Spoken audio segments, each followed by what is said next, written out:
ប្រជាពលរដ្ឋដែលរស់នៅក្នុងក្រុងបានលុងមានការក្តៅក្រហាយនិងមិនសប្បាយចិត្តពីការប្រកបអាជីវកម្មដាក់ចិញ្ចឹមសត្វត្រចៀកកម្មនៅក្នុងទីប្រជុំជននៃក្រុងបានលុង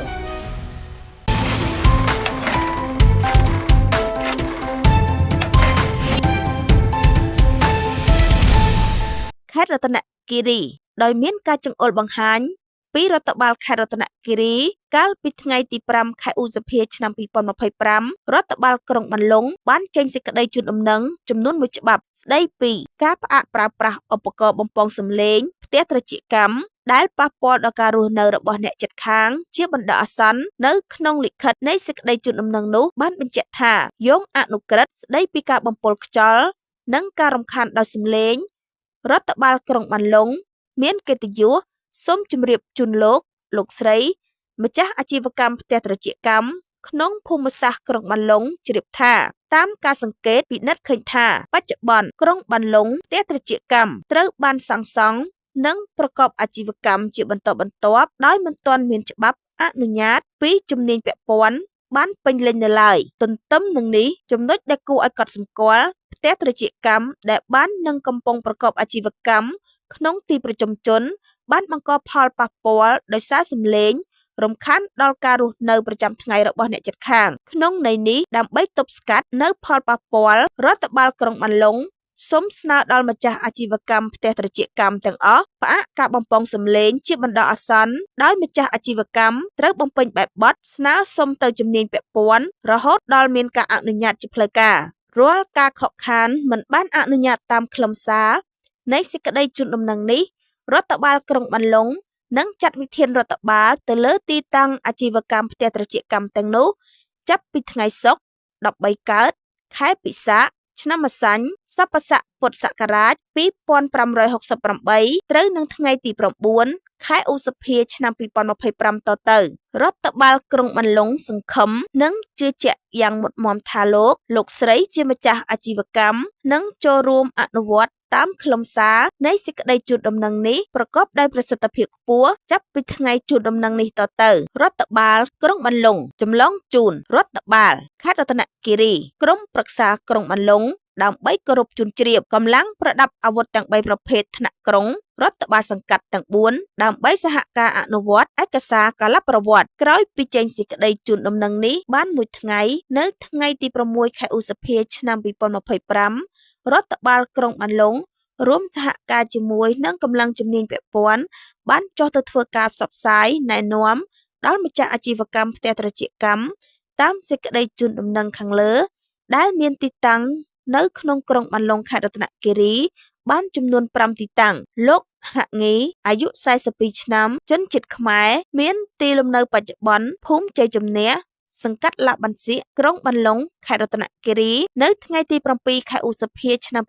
2025បានផ្ដល់បទសម្ភាសន៍មកដល់អង្គភាពសារព័ត៌មាន MDTV News យើងថាខ្ញុំឯកភាពយល់ព្រមតាមសេចក្តីជូនដំណឹងរបស់រដ្ឋបាលក្រុងបានលុងទាំងអស់ក៏ប៉ុន្តែបើសិនជាគេបិទមិនអោយបើកផ្ទះត្រចៀកកម្មនោះត្រូវបិទទាំងអស់គ្នាបានខ្ញុំឯកភាពរៀងគាត់ថាក្នុងអ្នកចិញ្ចឹមអាជីវបើកអាជីវកម្មចិញ្ចឹមអាជីវកម្មហ្នឹងអាជ្ញាធរគាត់បានណែនាំថាជួយបន្ថយសម្លេងសត្វត្រចៀកកម្មកុំឲ្យប៉ះពាល់អ្នកជិតខាងប៉ះពាល់អ្នកដទៃហើយនឹងគោលការណ៍របស់ខាងមេព្រៃហ្នឹងគាត់មកគាត់ជំរាបថាយើងមានពេលវេលាត្រូវបិទត្រូវបើកស្មារណាកុំឲ្យប៉ះពាល់អ្នកជិតខាងចំណុចទាំងអស់ហ្នឹងតើបងយល់ឃើញយ៉ាងម៉េចដែរបងឯកភាពដែរឬមួយយ៉ាងម៉េចការខាងសមត្ថកិច្ចគ្រប់ជាន់ថ្នាក់គាត់មកណែនាំតាមរបៀបរបបដែលគាត់និយាយហ្នឹងគឺខ្ញុំយល់ព្រមការបន្ថយសម្លេងបើកតាមពេលវេលាបិទតាមម៉ោងតាមពេលវេលាហ្នឹងខ្ញុំអត់ជំទាស់ឲ្យទេបងឯកភាពទាំងអស់ដែលឲ្យតែអាជីវកម្មនៅក្នុងបានអ្នកបើកអាជីវកម្មតិចកម្មទាំងអស់ហ្នឹងគេធ្វើដូចគ្នាខាងក្រុងខាងសមត្ថកិច្ចជាន់ថ្នាក់ហ្នឹងគេធ្វើតាមហ្នឹងខ្ញុំធ្វើទៅតាមស្របតាមគេទាំងអស់ទេខ្ញុំអត់ជំទាស់ទេបង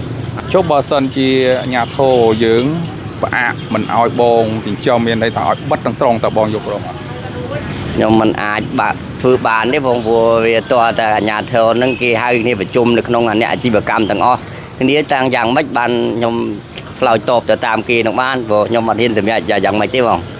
ចឹងមានន័យថាបើសិនជាបិទទាំងអស់គ្នាមែនទេបង បាទបិទទាំងអស់គ្នាបើកទាំងអស់គ្នាព្រោះអាហ្នឹងវាអាជីវកម្មមិនតែចិញ្ចឹមតែយើងវាចិញ្ចឹមអួតវាច្រើនគ្រួសារនៅក្នុងក្រុងបានលុងអញ្ចឹងបងណា ដោយឡែកសម្រាប់ប្រជាពលរដ្ឋដែលរស់នៅក្នុងក្រុងបានលុងទាំងមូលប្រមាណប្រហែល 90% ដែលមិនបានទទួលផលប្រយោជន៍ពីអាជីវកម្មផ្ទះសត្វត្រចៀកកម្មនេះពួកគាត់មិនសប្បាយចិត្តនោះទេដែលមកបើកអាជីវកម្មចិញ្ចឹមសត្វនៅក្នុងក្រុងជាពិសេសជុំវិញផ្សារបានលុងឬនៅចំពីមុខផ្លូវចូលផ្សារបានលុងតែម្ដងជារឿយៗពួកគាត់តែងលើកឡើងថាបរិស្ថានក្រោមល្អខ្យល់អាកាសខាងលើស្អុយក្នុងន័យនេះពួកគាត់ចង់និយាយថាសំដៅទៅលើដីក្រោមការដឹកនាំនិងចូលអនុវត្តផ្ទាល់ពីឯកឧត្តមញ៉ាំសំអឿនអភិបាលនៃគណៈអភិបាលខេត្តរតនគិរីគ្រប់ហេដ្ឋារចនាសម្ព័ន្ធជាពិសេសផ្លូវថ្នល់សួនច្បារការ៉ូឡាអមសងខាងផ្លូវពោរពេញទៅដោយដើមផ្កាលំអនិងលើដងផ្លូវគ្មានសម្រាមខ្យល់អាកាសខាងលើស្អុយពួកគាត់ចង់និយាយសំដៅទៅលើអាកាសដែលពោរពេញទៅដោយសត្វត្រចៀកកម្មកំពុងហោះហើរឆ្វេងឆ្វាត់អមទៅដោយសំឡេងបំពងត្រហឹងអឹងអាប់និងមានលាមកមកជុះទឹកនោមទម្លាក់ពីលើអាកាសមកលើក្បាលពួកគាត់ថែមទៀតផងចំពោះផ្លូវចូលពីមុខផ្សារបានលុងវិញពួកគាត់បាននិយាយថាមុខមាត់ខេត្តហើយដែលមានសត្វត្រចៀកកម្មជុះនោមជុះអាចដាក់លើក្បាលភ្ញៀវទេសចរជាតិឬភ្ញៀវអន្តរជាតិដែលចូលមកកាន់ផ្សាររបស់យើងនោះនេះមិនបានគិតបញ្ចូលពីអារម្មណ៍ខឹងសម្បាររបស់មហាជនដែលកំពុងរស់នៅអចិន្ត្រៃយ៍ក្បែរផ្ទះអាជីវកម្មចិញ្ចឹមសត្វត្រចៀកកម្មនោះទេបើយើងក្រឡេកមកមើលការខមមិនត្រឹមតែរយៈពេល3ថ្ងៃចូលក្នុង Facebook ផ្លូវការរបស់ឯកឧត្តមអភិបាលខេត្តរតនគិរីដែលលោកបានសរសេរ caption ចំណងជើងថាខ្ញុំសូមឲ្យប្រជាពលរដ្ឋដែលចិញ្ចឹមសត្វត្រចៀកកម្ម